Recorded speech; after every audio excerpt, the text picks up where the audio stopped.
पार्वती,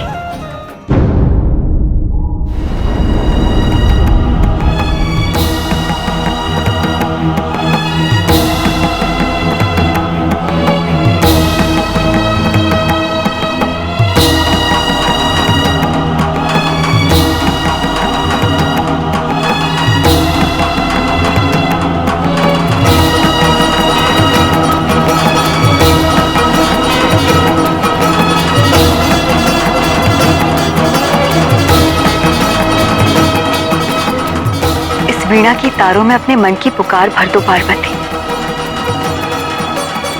अपने मन की वेदना से महादेव को जागने के लिए विवश कर दो।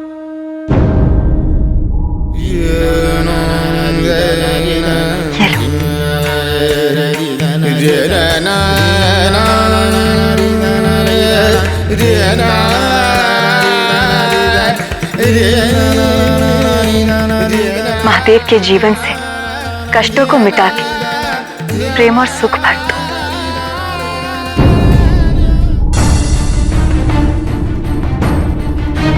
गंधर्वदेव, अति शीघ्र कामदेव और रति के पास जाइए और उनसे कहिए कि हमने उन्हें अभी इसी समय याद किया है।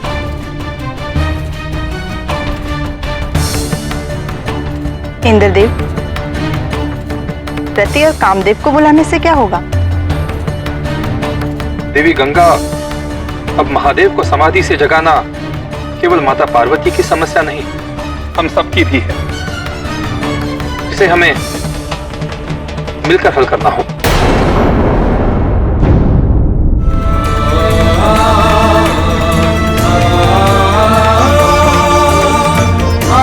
महादेव, ये वही रुद्राक्ष है जिसके कारण आपने हमें विवाह का वचन दिया था। आज आपको अपने उस वचन का स्मरण करना ही होगा।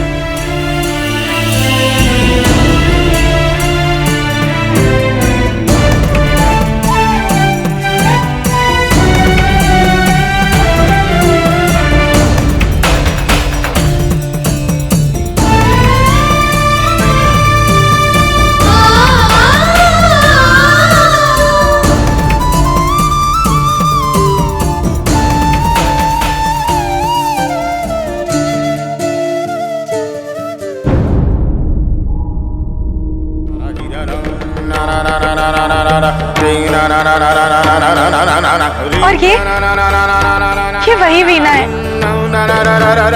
जिसके तार आप जब जब छेड़ते थे, हम तब तब इसकी सुर की लय में बनकर आपकी ओर दौड़े चले आते थे।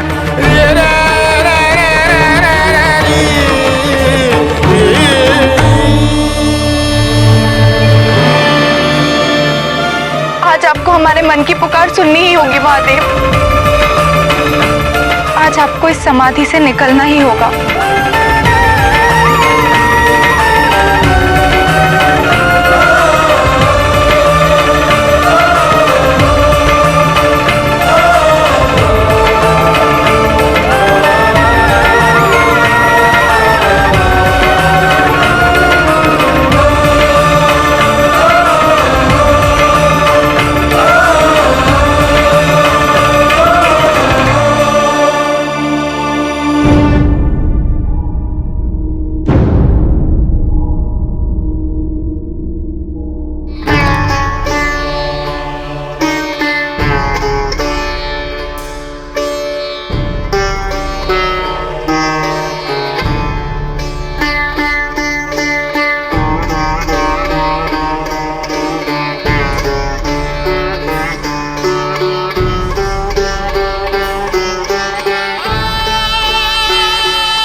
आप प्रेम, श्रृंगार, सौंदर्य और काम के देवता हैं।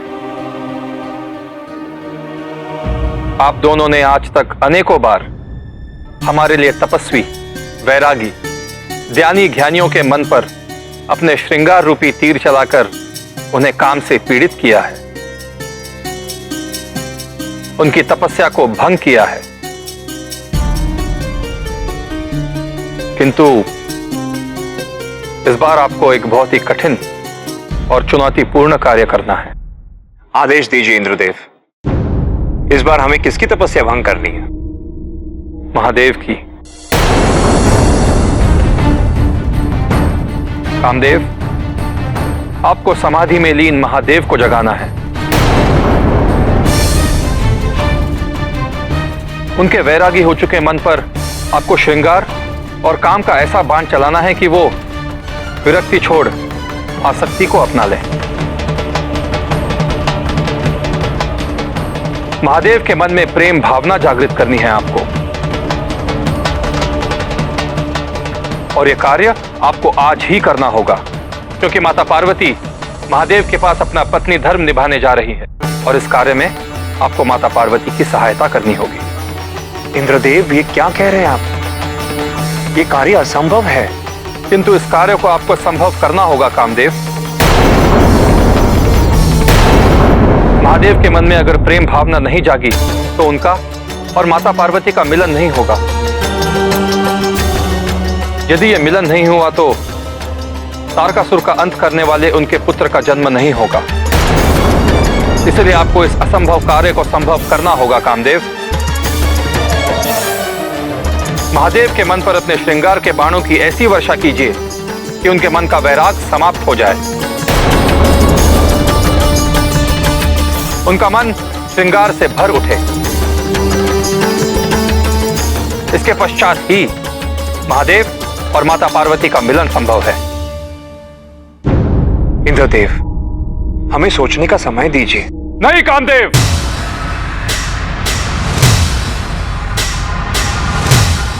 समय नहीं है हमारे पास। जाइए, शीघ्र तैयारी कीजिए। माता पार्वती महादेव से मिलने पहुंचने ही वाली हैं। जी देवराज।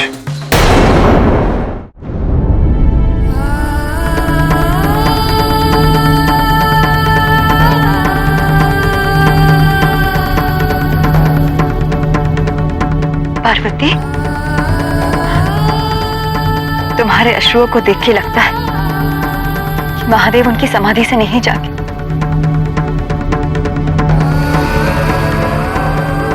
हमसे ये दुख अब और नहीं सहन होता दीदी। नहीं पार्वती, अपने इस दुख को अश्रुओं में मत बहने दो। तुम्हारा ये दुख तुम्हारी सबसे बड़ी शक्ति बनेगा। मत भूलो कि तुम एक स्त्री हो, और एक स्त्री जब अपने स्त्रीत्व पर आती है तो असंभव को संभव कर देती है।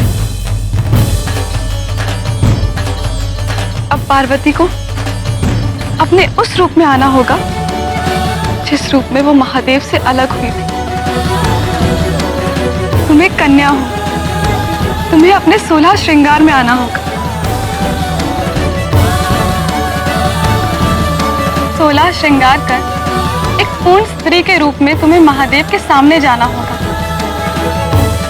स्त्री धर्म निभाना होगा। पिछले जन्म में महादेव ने विवाह हेतु तुम्हें 7 वचन दिए थे। उन वचनों की पूर्ति के लिए महादेव को समाधि से जगना ही होगा। महादेव का दुख दूर करने के लिए हम कुछ भी करेंगे।